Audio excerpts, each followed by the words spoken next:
Hello friends, welcome back to my channel Gyan Sankalp. तो friends, आज हम पॉलिटिकल साइंस के most important most expected questions की प्रैक्टिस करने वाले हैं, जो आने वाले एग्जाम में आपको काफ़ी हेल्प करने वाला। अगर चैनल से आप पहली बार जुड़ रहे हैं तो प्लीज़ चैनल को सब्सक्राइब कर लीजिएगा, और जब सब्सक्राइब कीजिएगा तो बेल आइकन को भी प्रेस कीजिएगा, ताकि जब भी मैं आगे वीडियो डालूंगी तो आपको नोटिफिकेशन मिल जाएगा। और मेरे चैनल पे आपको पॉलिटिकल साइंस और हिस्ट्री की क्लासेस ली जाती है।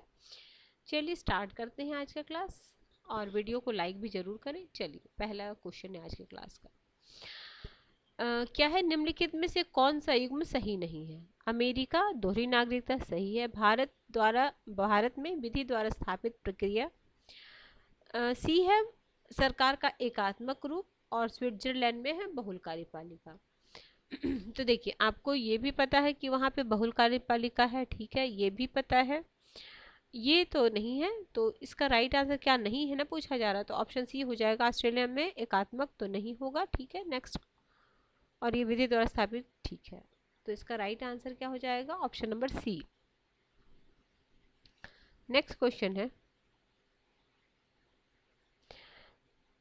नेक्स्ट क्वेश्चन आपका है, निम्नलिखित में से किस देश में राज्य न्यायालयों में सभी स्तर के न्यायालयों की न्यायिक समीक्षा का अधिकार है? ठीक है, किस देश में राज्य न्यायालयों के सभी स्तरों के न्यायालयों में न्यायिक समीक्षा, न्यायिक पुनर्परीक्षण का अधिकार है? ऑप्शन देख लेते हैं। ऑप्शन में है भारत, ऑप्शन बी है Switzerland, option C America, option D है ऑस्ट्रेलिया। ठीक है, तो इसका राइट आंसर हो जाएगा ऑप्शन नंबर सी। ठीक है, नेक्स्ट क्वेश्चन चलते हैं।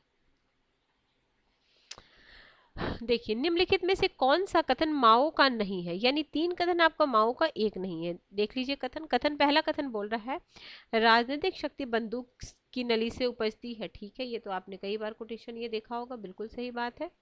कठोर परिश्रम के 3 वर्ष, खुशियों के 10,000 वर्ष। ठीक है, ये भी उनका कोटेशन है। फिर डी जो है, क्रांति एक रात्रि भोज आयोजन नहीं है, तो ये भी उनका सही है। क्या नहीं है? तो उसमें जो अनुबंध वास्तविक शेर है, ये नहीं है। ठीक है, ऑप्शन नंबर सी सही नहीं है, बाकी ये तीनों उनका कथन है।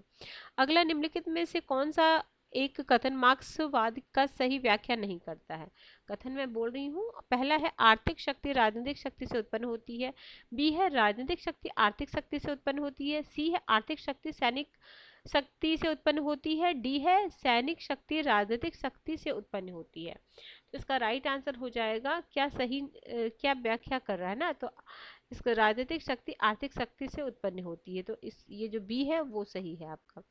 नेक्स्ट है फिफ्थ, जॉन लॉक को ब्रिटिश क्रांति का सिद्धांतवादी माना जाता है तथा उनका राजनीतिक दर्शन आधारशिला रहता है। ठीक है, एक मिनट फिर से मैं क्वेश्चन आपको बोलती हूँ। देखिए, जॉन लॉक को ब्रिटिश क्रांति का सिद्धांतवादी माना जाता है तथा उनकी राजनीतिक दर्शन का आधारशिला माना जाता है, तो ये कौन से सिद्धांत से है? सत्ता राज्य के सिद्धांत से। बी है पंथ निरपेक्ष राज्य के सिद्धांत से। सी है उदारवादी राज्य के सिद्धांत से। डी है निरंकुश राज्य के सिद्धांत से। तो इनका क्या था? उदारवादी राज्य सिद्धांत से, ऑप्शन नंबर सी। अगला, सकारात्मक उदारवाद निकटस्थ है, तो किसके निकट है? तो ये है आपका लोकतांत्रिक समाजवाद के।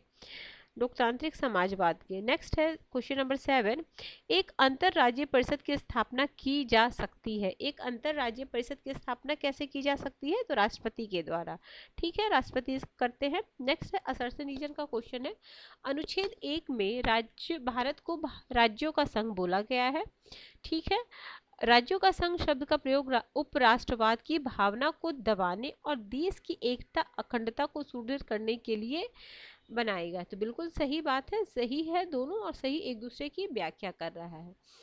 नेक्स्ट क्वेश्चन नंबर 9 में क्या है? राज्यपाल की नियुक्ति के विषय में सरकारी आयोग ने प्रस्तुत विकल्पों में कौन सी सिफारिश थी? जो सरकारी आयोग ने सिफारिश की थी, तो कौन सी है? इसमें कूट में आंसर आपको देना है। तो देखिए, पहला कथन है वह जीवन के किसी क्षेत्र में प्रतिष्ठित होना चाहिए। दूसरा है वह राज्य के राज्य से बाहर का व्यक्ति होना चाहिए। तीसरा है वह तटस्थ व्यक्ति होना चाहिए और राज्य की स्थानीय राजनीतिक से घनिष्ठ रूप से संबंधित नहीं हो, कि वो जिस राज्य का राज्यपाल बने उसकी राजनीतिक गतिविधियों से घनिष्ठता से ना जुड़ा हो। और चौथा है वह ऐसा व्यक्ति होना चाहिए जिसने सामान्यतः राजनीतिक व विशेषकर हालिया राजनीति में भाग न लिया हो। तो इसका ये चारों आपका जो बोला गया ये चारों सही है, उन्होंने इस चारों सिफारिशें की थी। नेक्स्ट क्वेश्चन है भारत में सिक्किम का विलय किस वर्ष हुआ था? भारत में सिक्किम का विलय हुआ था 75 में। और 36वां संवैधानिक संशोधन, देखो 35वां से ये सह राज्य बना था और 36वां से ये पूर्ण राज्य बना था। मैंने इम्पोर्टेंट संशोधन की भी क्लास ले रखी है और उससे रिलेटेड क्वेश्चंस जो आए हुए हैं प्रीवियस ईयर में वो भी करा रखा, वो आप देख सकते हो, चैनल पे आपको मिल जाएगा। चलिए नेक्स्ट क्वेश्चन है क्वेश्चन नंबर 11। संघ राज्य पद्धति का सार है कि वह केंद्र और राज्य के बीच द्विमार्गीय यातायात है जो थोड़ी सी पारस्परिकता और सामंजस्य चाहता है।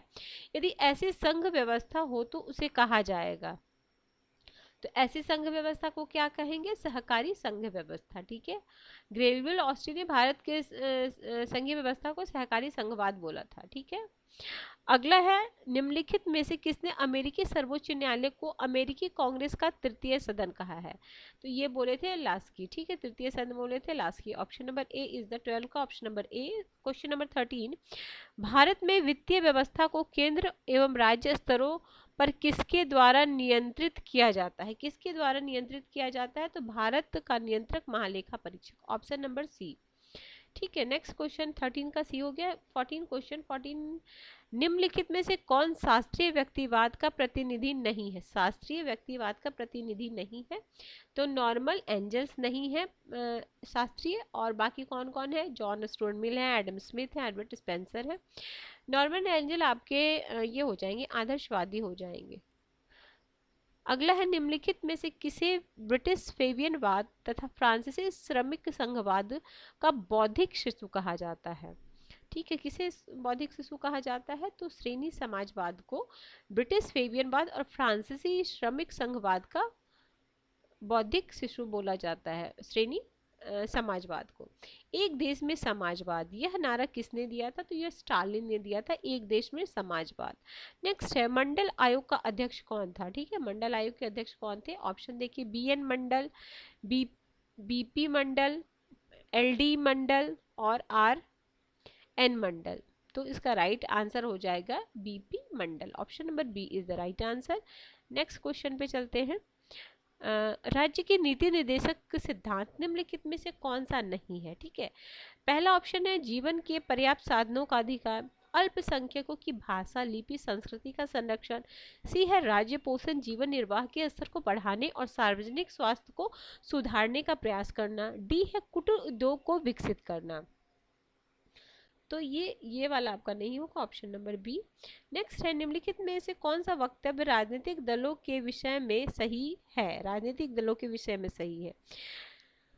पहला है राजनीतिक दल राजनीतिक प्रक्रिया एकीकरण सरलीकरण एवं स्थिरीकरण करते हैं। दूसरा है दल राजनीतिक नेतृत्व को भर्ती करते हैं। तीसरा है दल विचारों के दलाल का कार्य करते हैं। और डी में है, मतलब नेक्स्ट है दल सांप्रदायिक मुद्दों से परहेज रखते हैं, और इसमें आपको कूट में आंसर देना है। ठीक है, तो दल सांप्रदायिक मुद्दों से परहेज करते हैं, ये ही नहीं होगा। 1 2 3। ठीक है, ऑप्शन नंबर क्या हो जाएगा? बी। अगला प्रकोष्ठ या संपर्क लॉबिंग की कार्यशैली अपनाई जाती है, तो इसकी अपनाई जाती दबाव समूह द्वारा। ठीक है, ऑप्शन नंबर बी। अगला क्वेश्चन नंबर 21। निम्नलिखित में से कौन आलमंड के दबाव समूह के वर्गीकरण में सम्मिलित नहीं है? ठीक है, तो देखिए संस्थावाद, संरचनावाद, समुदायवाद, अति अप्रतिमानी समूह, इसमें नहीं पूछा जा रहा है। तो ये संरचनात्मक निदेश संस्था है, समुदाय है और ये भी है, ये नहीं है, संरचना समूह नहीं है। Next question, question number 22। सभी सांप्रदायिक हानिकारक हैं, अल्पसंख्यक सांप्रदायिकता का तर्क पृथकता है और बहुसंख्यक सांप्रदायिकता अंततः फासिज्म में फलीभूत होती है। ठीक है, तो 22 का जो राइट आंसर हो जाएगा, ये किसका कथन है, इंपॉर्टेंट है, बिपिन चंद्रा का है। अगला है, निम्नलिखित में से मार्लो मिंटो सुधार अधिनियम 1909 का प्रमुख प्रावधान कौन नहीं है। तो एक एक प्रावधान में बोलो, देखिए, विधान परिषद के आकार में वृद्धि, बी है केंद्रीय विधान परिषदों में सरकारी बहुमत, सी है केंद्रीय विधान परिषद में निर्वाचित सदस्यों को स्थान नहीं, डी है सांप्रदायिक और पृथक निर्वाचन। तो 23 का राइट आंसर हो जाएगा ऑप्शन नंबर सी। अगला है, लखनऊ समझौते ने भारतीय राजनीति में भविष्य के लिए संप्रदायवाद का मार्ग खोला है। कारण बोला जा रहा है, यह शिक्षित हिंदू और मुसलमानों को पृथक हस्तियों के रूप में एक साथ लाने की धारणा पर आधारित है। तो 24 का जो राइट आंसर हो जाएगा, दोनों सही है बट सही व्याख्या नहीं है, ऑप्शन नंबर बी। 25 क्वेश्चन चलते हैं, क्या है, देखिए, पिछड़े वर्ग के प्रथम आयोग ने सामाजिक एवं शैक्षणिक पिछड़ेपन की पहचान के लिए निम्नलिखित में से किस स्थिति पर जोर दिया है। और इसमें ऑप्शन है, धर्म है, भाषा है, वर्ग है, जाति है। तो इसमें हो जाएगा जाति। अगला है, निम्नलिखित में से किसने एक प्रयास में सार्वभौमिक मताधिकार अपनाया। तो इसमें भारत हो जाएगा, ऑप्शन नंबर बी। अब है, देखिए, पनिक्कर है, अंबेडकर है, BN राव है, जेनिंग्स है। और इधर नीति निर्देशक सिद्धांत की प्रकृति पर विचार, पुण्य आकांक्षा कौन बोलता है, नैतिक उपदेश कौन बोलता है, आर्थिक क्षेत्र में समाजवाद कौन बोलता है, आर्थिक लोकतंत्र कौन बोलता है, इंपॉर्टेंट है आपके लिए। तो देखिए, पनिक्कर बोलते हैं आर्थिक क्षेत्र में समाजवाद, नहीं, पनिक्कर बोलते हैं हाँ आर्थिक क्षेत्र में समाजवाद, अंबेडकर बोलते हैं आर्थिक लोकतंत्र, BN राव बोलते हैं नैतिक उपदेश, और जेनिंग्स बोलते हैं आपके पुण्य आकांक्षा। तो देखिए, इसको मैच कर दे रही हूँ, डी में 4 हो जाएगा, और ए में है आपका 3, बी में है आपका 4, और सी में है आपका 2। तो इसका राइट आंसर हो जाएगा ऑप्शन नंबर 27 का, ऑप्शन नंबर डी 28।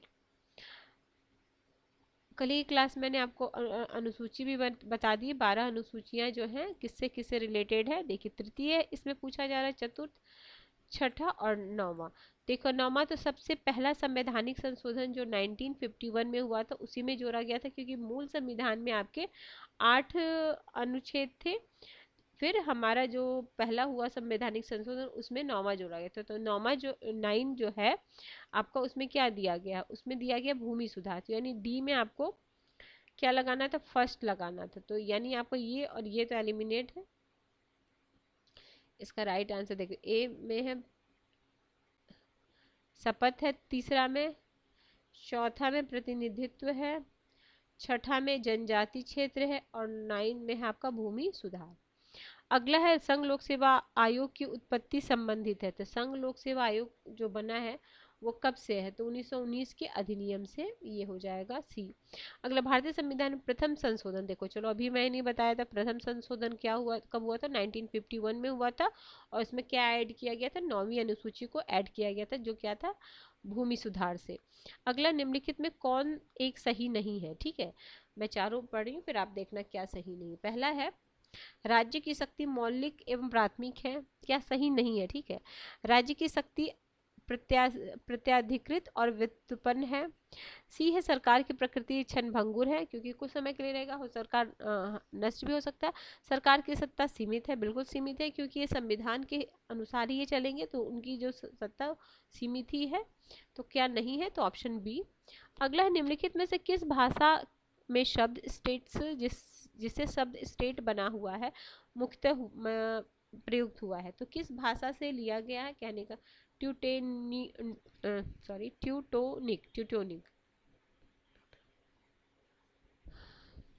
अगला है, निम्नलिखित में से किस एक शब्द का प्रयोग हॉब्स द्वारा राज्य के लिए इंगित, वो कॉमनवेल्थ वो राज्य के लिए कॉमनवेल्थ। और राज्य शब्द को सबसे पहले किसने कॉइन किया है? तो मैकियावेली ने। ठीक है। जिस राजनीतिक दार्शनिक ने सबसे पहले राजनीति शास्त्र में आधुनिक राज्य की अवधारणा को प्रस्तुत किया? देखो अगला ही क्वेश्चन आ गया, option number C is the right answer. Next question है 35। लॉक के अनुसार निम्नलिखित में से कौन सा प्राकृतिक अधिकार नहीं है? 3 अधिकार उन्होंने दिया है। कौन 3 अधिकार दिया है? जीवन का अधिकार, संपत्ति का अधिकार, स्वतंत्रता का अधिकार। उसमें से संपत्ति को सबसे महत्वपूर्ण माना है, लेकिन नहीं पूछा जा रहा आपका, तो इसका राइट आंसर हो जाएगा समानता। समानता के बारे में उन्होंने नहीं बोला। ठीक है। नेक्स्ट है, यह किसका कथन है कि हॉब्स का नाम सामान्यतः संप्रभु के निरंकुश शक्ति के सिद्धांत के साथ जोड़ा जाता है, पर किंतु यह सिद्धांत उनके व्यक्तिवाद का आवश्यक संपूरक है? तो क्या है? क्वेश्चन नंबर हमारा है 36। तो ये है सेवाइन का। एक बार मैं फिर से बोलती हूँ आपको कोटेशन। देखिए, हॉब्स का नाम सामान्यतः संप्रभु की निरंकुश शक्ति के सिद्धांत के साथ जोड़ा जाता है, किंतु यह सिद्धांत उनके व्यक्तिवाद का आवश्यक संपूरक है। अगला, रूसो की सामान्य इच्छा के संबंध में कौन सा कथन सही नहीं है? ठीक है, यानी आपका 3 कथन जो है उसे संबंधित दिया गया और एक नहीं दिया गया। देखो, यह राज्य में कानून की सृष्टा है, यह सदैव जनहित में होता है, यह सदैव सही होता है, यह सबकी इच्छा है, ऐसा नहीं है, यह सबकी अच्छी इच्छा है। ठीक है, तो क्या नहीं पूछा जा रहा है? यही नहीं है। और क्या है उनके हिसाब से सामान्य इच्छा?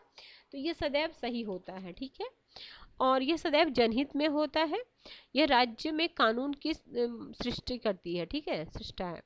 अगला है, पॉलिटिक्स शब्द, पॉलिटिक्स पुस्तक को किसने लिखा, जिसे राजनीतिक विचारकों की एक महान कृति? तो सबको पता है किसने लिखा है पॉलिटिक्स, अरस्तू ने लिखा है। और ये प्लेटो का है फेमस बुक रिपब्लिक। ठीक है, और अरस्तू का तो कौटिल्य का तो पता ही, अर्थशास्त्र। नेक्स्ट क्वेश्चन है 39 में क्या बोला जा रहा है, एक बार पढ़ते हैं। प्रस्तुत विकल्पों में क्या संसदीय सरकार के संबंध में सही नहीं है? ठीक है, सही नहीं पूछा जा रहा है। तो देखिए, यह उत्तरदायित्व की अपेक्षा अस्थायित्व पर अधिक बल देता है, यह अस्थायित्व की अपेक्षा उत्तरदायित्व पर अधिक बल देता है, यह क्या पूछा संसद, यह स्वतंत्रता एवं निष्पक्ष चुनाव पर बल देता है, यह द्विदलीय व्यवस्था को वरीयता देता है। तो ये क्या है ना, ये हो जाएगी, ये स्थायित्व और दायित्व पर अधिक बल देता है। ठीक है, 39 का बी। नहीं, क्या सही नहीं है? ये तो सही, यह स्थायित्व की अपेक्षा नहीं, ये उत्तरदायित्व की अपेक्षा स्थायित्व बल देता है, तो नहीं, ये हो जाएगा ना। अगला है, अमेरिकी प्रणाली में निहित शक्तियों का अर्थ है। अमेरिकी प्रणाली में निहित शक्तियों का अर्थ क्या है? तो संघीय सरकार को वे शक्तियां भी मिल सकती हैं जो संविधान में स्पष्टतः उल्लेखित नहीं है। यह किसने कहा है कि कला और विज्ञान के विकास ने मानव को तबाह कर दिया है? तो ये रूसो का है। ठीक है, नेक्स्ट है कोटेशन में, अपने ऊपर शासन करने का अपना अधिकार इस व्यक्ति अथवा इस जनसभा को इस शर्त पे सौंपने की स्वीकृति देता हूँ कि तुम भी अपने अधिकार इसको सौंपोगे और इस तरह उसके सभी कार्यों को स्वीकृत करोगे। तो सारा जो अपना अधिकार है वो कौन, जो वो थे, क्या नाम है, समझौतावादी थिंकर जो देते हैं लेवियाथन को, तो हॉब्स देते हैं। अगर लॉक के समझौता सिद्धांत का पहला समझौता किसके से साथ? देखो, लॉक ने 2 समझौता किया था, हॉब्स ने 1 समझौता और रूसो ने भी 1 समझौता। तो लोग आपस में किए हैं। ठीक है, अगला, रिपब्लिक किस प्रकार की शैली में लिखा गया है? तो रिपब्लिक किस प्रकार की, इनमें से कोई नहीं, तो संवाद शैली में लिखा गया। पॉलिटिकल लिबरलिज्म नामक पुस्तक किसकी है? पॉलिटिकल लिबरलिज्म पुस्तक जो है वो किनकी लिखी गई है? वह है जॉन रॉल्स। 45 हो गया। 46 में मॉन्टेस्क्यू के शक्ति पृथक्करण के सिद्धांत का उद्देश्य, तो उनके सिद्धांत का क्या उद्देश्य है? व्यक्ति की स्वतंत्रता की सुरक्षा करना। ठीक है, अगला है असर्शन रीजन का क्वेश्चन है। 46 हो गया। 47, जनहित याचिका कानूनी सहायता आंदोलन का राजनीतिक हथियार है। कारण बोला जा रहा है जनहित याचिका कमजोर और असहाय के दरवाजे तक न्याय लाने के लिए है। ठीक है, तो 47 का राइट आंसर हो जाएगा ए।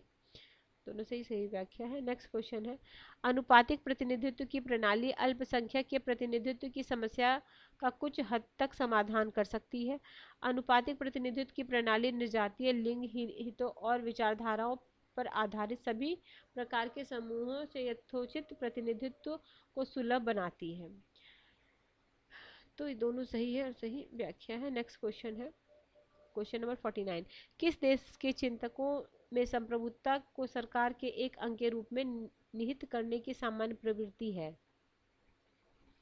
तो ये हो जाएगा इंग्लैंड। यथार्थ संप्रभुता का तात्पर्य है, यथार्थ संप्रभुता का तात्पर्य है आदेश का वास्तविक आज्ञा पाना। निम्नलिखित में से कौन संप्रभुता युक्त है? ठीक है, संप्रभुता युक्त है। कौन संप्रभुता युक्त है? तो ये हो जाएगा डी, संघात्मक राज्य। जितनी संप्रभुताएं होती उतने ही राज्य होते हैं, यह विचार की जितनी संप्रभुताएं होती हैं उतने ही राज्य होते हैं। तो यह है मैकाइवर का कथन, मैकाइवर। अगला, सर्सन का एकलवादी सिद्धांत की मान्यता है कि विधि संप्रभु का आदेश है। कारण बोला जा रहा है एकलवादी सिद्धांत की मान्यता है कि संप्रभु सर्वशक्तिमान है। ठीक है, तो ये हो जाएगा ए, दोनों सही है, सही व्याख्या है। यह मत किसका है कि संप्रभु बिना जनता की सहमति के कर नहीं लगा सकता? ठीक है, तो कर नहीं लगा सकता, ये हो जाएगा आपका बोंदा, ऑप्शन नंबर ए। निम्न में कौन बहुलवाद को भविष्यकालीन भविष्यवाणी मानता है? भविष्यकालीन भविष्यवाणी कौन मानते हैं? तो यह है Miss Follett, option number A. Gerrymandering की प्रथा किस देश में प्रचलित है? तो ऑप्शन डी, संयुक्त राज्य अमेरिका। संयुक्त राज्य अमेरिका में शासन की शीर्ष विहीन शाखा और कांग्रेस की भुजाएं किसे कहा जाता है? स्वतंत्र नियामक आयोग। अगला, दिए गए विकल्पों में से कौन विचारक संविधान एवं संविधानवाद में अंतर नहीं मानता है? संविधान और संविधानवाद में अंतर नहीं मानता, तो CF स्ट्रॉन्ग। अगला है 58, प्रस्तुत विकल्पों में से कौन संवैधानिक से संबंधित नहीं है? तो ये श्रेणी तंत्र सरकार। अगला, प्रस्तुत विकल्पों में से कौन देश विकसित संविधान का उदाहरण है? विकसित संविधान का उदाहरण है तो ब्रिटेन। प्रस्तुत विकल्पों में से किस एक देश में एकात्मक शासन व्यवस्था नहीं है? ठीक है, एकात्मक शासन व्यवस्था नहीं है, तो ये है आपको ऑस्ट्रेलिया। द्विसदन की विद्यमानता स्वतंत्रता की गारंटी एवं कुछ सीमा तक अत्याचार के विरुद्ध सुरक्षा भी है। तो इसका राइट आंसर हो जाएगा गार्नर, ऑप्शन नंबर बी। ठीक है फ्रेंड्स, चलिए आज हमने most important most expected question किया जो आगामी एग्जाम में आपको काफ़ी हेल्प करने वाला है। चलिए मिलते हैं हम नेक्स्ट वीडियो में। Till then bye bye, keep watching and keep sharing.